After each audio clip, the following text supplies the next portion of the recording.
Hey everybody, it's Josh with Talk About Trek, and it is Warp Tuesday, so of course I'm back again to talk about all the exciting news in the world of Star Trek that I feel like talking about on this Tuesday. And I wanted to have some fun with this episode. So, we will very quickly, as you can see, we got the news pulled up here. We will look over a little bit of the news, talk about what's going on. But I want to finish this Warp Tuesday talking about Star Trek references in music. This came up because I was listening to the radio the other day, and one of my friends is a radio DJ. I love saying this. I know the guy. I met him at the Neutral Zone Studios. We worked together for a couple of days, but I'm happy to say my friend, who's a radio DJ, he was playing a song. The song was Pure Energy, right? And I was listening. I'm like, that's Mr. Spock in that song. And I think I'd known that from before. And then that led me down the kind of the rabbit hole of, what else is out there? What other samples from Star Trek are in songs? What other songs about Star Trek? And of course, there is a long list. A long list. If you just go to Memory Alpha, you can find it. So that's where we're going to end up today, but we're going to start today with Star Trek news. What do we got? Oh my God. I loved this. Okay, first off, two huge things that I loved about this. Okay, we're going back. Going back to big screen. Big screen, Josh is back. Last week's episode of Starfleet Academy was fantastic. I won't go into detail on it, but as you can see in the picture, part of it referenced basically use this comic book as a reference in the story. Like the comic book was actually part of the story, and I thought that was awesome. And the second part, which was even more incredible to me, and I do believe that this was confirmed, was that the villain that they introduced from this episode is from a freaking series of Star Trek books. The Invasion book series, which I have read and talked about on this channel. And it is a very, very, very cool series of books, which goes between TOS, TNG, Deep Space Nine, and Voyager, right? Very cool series of 4 books, all written by different authors, each slightly different, but covering this race called the Furies, right? And the Furies were this extra-dimensional race, and they are trying to get back to our dimension. And they are not even a single race. They're made up of multiple species and races, right? I love the way that they represented them in Starfleet Academy. I thought they looked awesome. In the book, they were multiple different species, and what was cool about this was they meant to represent the demons from our past, right? So they had some that looked like devils or gorgons, or just picture all of those things, right? So then you take that and you get that, throw that into a blender, send that 800 years into the future or whatever. Boom, you got the Furies of Starfleet Academy. And again, very cool looking enemies, or villains, what have you. Back to the news. I like this too. I like this bit of news here. Apparently people were worried that the little comic book was AI produced. And it was not AI produced, thank goodness. It was created by someone. They actually made it. George Takei's Beam Me Up Sulu documentary wants to return as an admiral. Bring him back. Previews for episode 7. We'll just stay away from those. I don't want any spoilers. Star Trek Online. I couldn't get back into it. Oh, this I'm looking forward to. I hope that we get...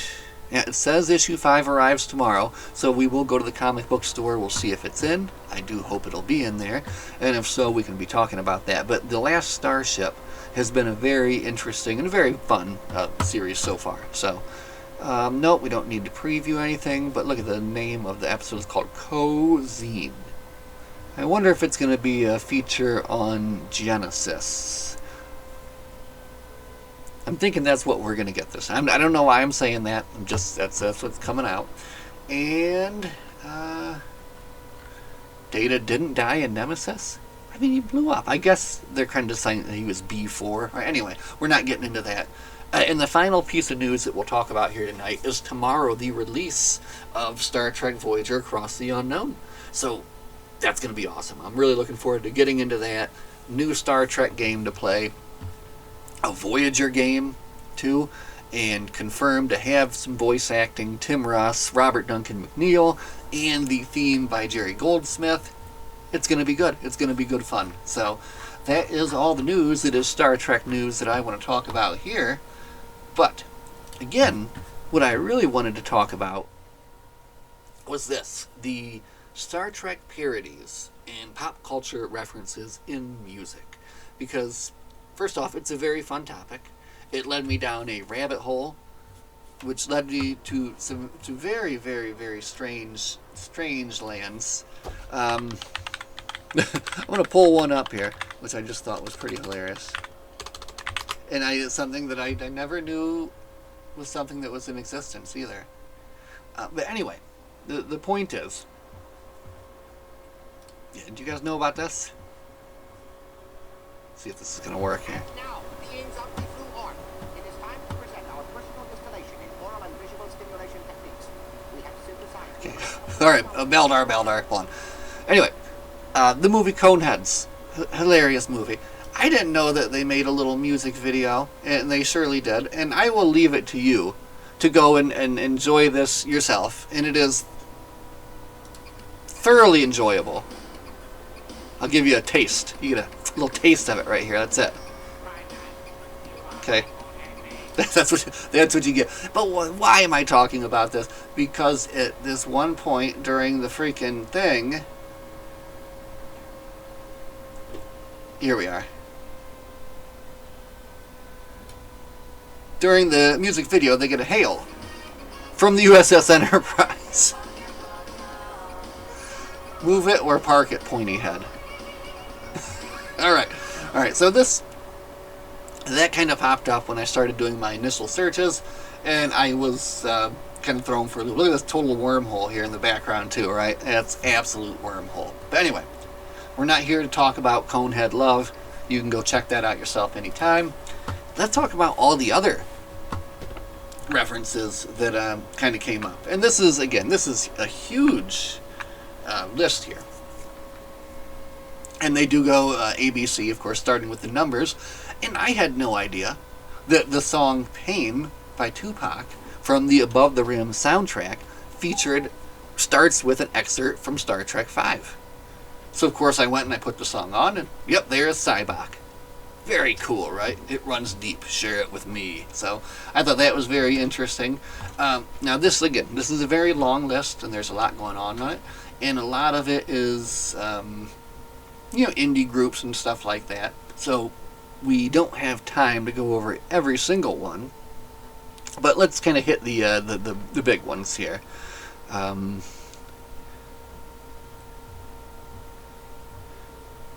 Here we go. This is a pretty big one. The Beastie Boys. Obviously, the Beastie Boys have a big connection to Star Trek. There is a lot of Star Trek in their lyrics, like a pinch on the neck of Mr. Spock. I love that, right? And then there's more. But the Beastie Boys are canonically in the Star Trek universe, the Kelvin universe, right?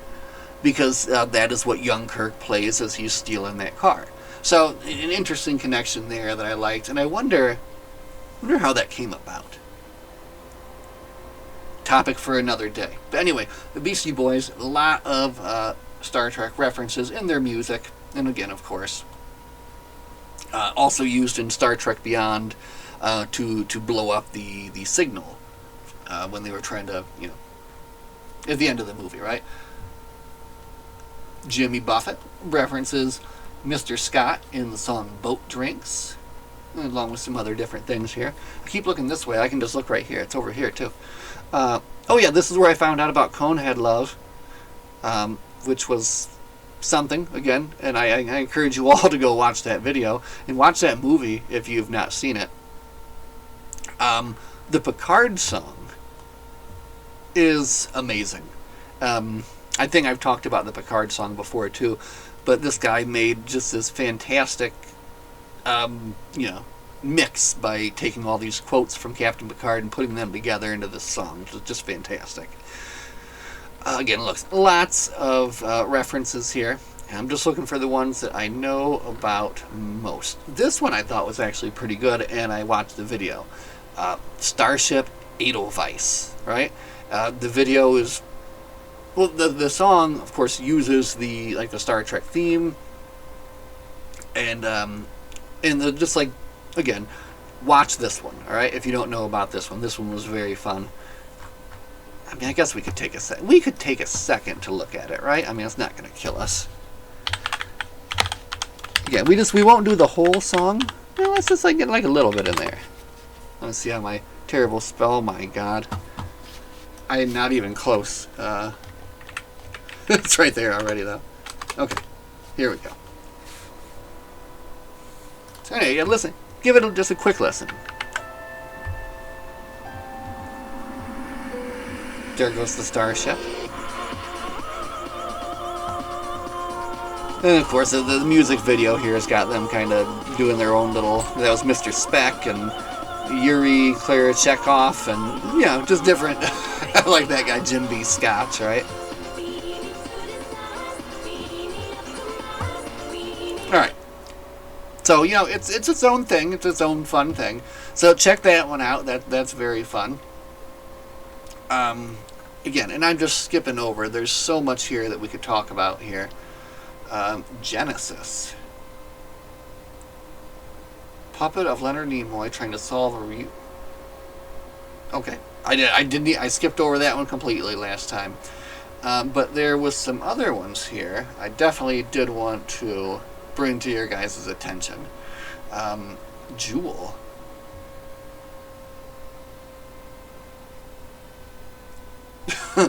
Gonna take you at high warp speed. It's better than watching Star Trek after you've smoked weed. I've never heard that one before either. Of course, there was this big collaboration last year with Kid Cudi. He did a song for. They had a clothing collaboration, which I thought was a very strange thing. It didn't seem like something that they would do. And then I think it had even something to do with Fortnite, maybe. I don't know. Very weird. Lady Gaga, Romulan torpedoes?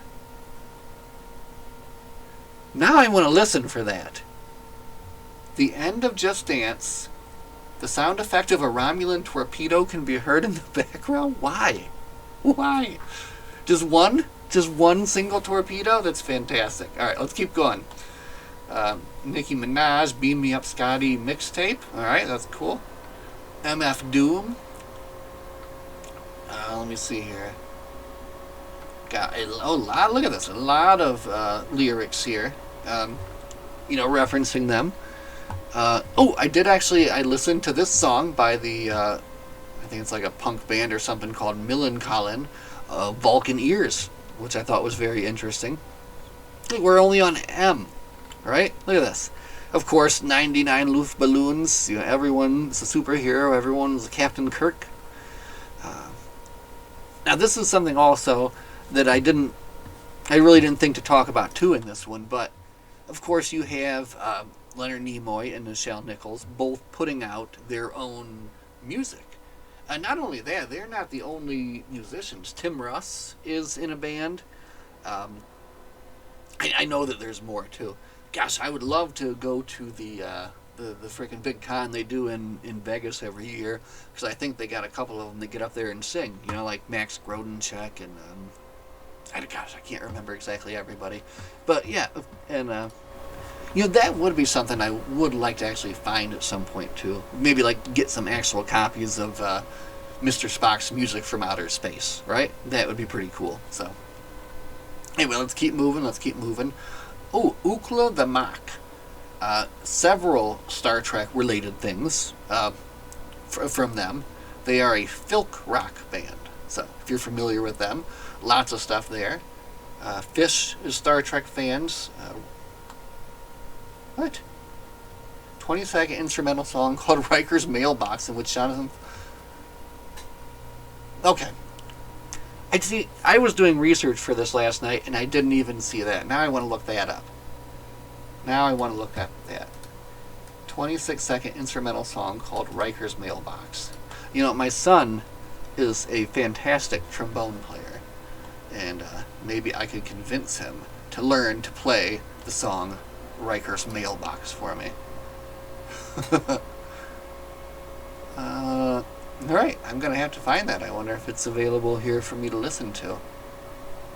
Probably going to have to find it off the album somehow. Anyway, if anyone knows about Riker's Mailbox, let me know. That has tickled my fancy here. Pink had a whole song called Beam Me Up. I didn't know about that. And again, multiple bands named after Star Trek things here. There's one from Finland called the Q Continuum. Just some small references here. From Red Hot Chili Peppers, Rihanna, Rob Zombie. The Roddenberries are a sci-fi rock cabaret. Ooh. Adam Sandler, of course, the Hanukkah song. I remember that one. That one was fun. Let's see. Savatage, Schmeckel, Screeching Weasel, Sexy Finger Champ, Snake River, Conspiracy Spirit, Spock. Again, just an intense amount of either Star Trek related bands, names, references, what have you, right? It's a very fun thing to kind of throw yourself into. And Tenacious D has covered the theme from Star Trek with the lyrics include. I want to listen to that too. Oh, okay. The band Tapao. Man, see again, I am barely scratching the surface of this. There is an enormous amount of references, Star Trek related bands that write songs about Star Trek, people from Star Trek that play in bands. So I don't know. I just thought it would be a fun topic, and I hope that you all enjoyed listening to me, blather on about it. And I'm hoping that actually you guys might have some input into this, not onto it. So if you have a favorite Star Trek reference in a song, a favorite Star Trek actor or actress or what have you that is, a singer or whatever, let me know. And we can talk about that more in the comment section down below. No, I'm just being silly now. I really don't normally do that kind of stuff. But I would like, I feel like there's a lot to talk about here. So if you want to talk more about this, just let me know. But I think we're going to call it for tonight, and I'm going to go ahead and just go jam to some Conehead Love, maybe? Conehead Love a couple times, and then we'll see what else we can get into. And I'm going to find this Riker's Mailbox song. This is intriguing to me now. So anyway, thanks for hanging out. As always, my friends, live long and prosper. We'll see you guys in the next one. Have a good night.